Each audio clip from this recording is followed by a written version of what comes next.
America ఒక సంచలన తీర్మానం మీదన వాళ్ళ కాంగ్రెస్ అంటే మన లోక్సభ లాంటిది వాళ్ళ దిగువ సభ ఆమోదం తెలిపింది. కేవలం 5 ఓట్ల తేడాతో. ఏంటయ్యా అంటే యుఎస్ సేవ్ అమెరికా యాక్ట్.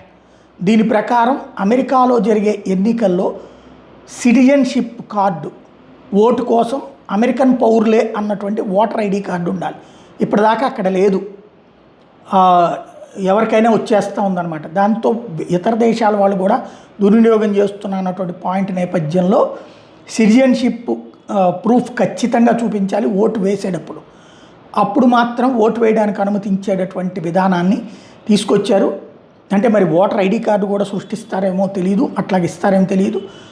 218 మంది ఈ కొత్త చట్టానికి అంటే సేవ్ అమెరికా యాక్ట్ అంటే ప్రూఫ్ లేనిదే ఓటు వేయడానికి వీల్లేదన్నటువంటి చట్టానికి ఓకే చేస్తే 213 మంది వ్యతిరేకించారు.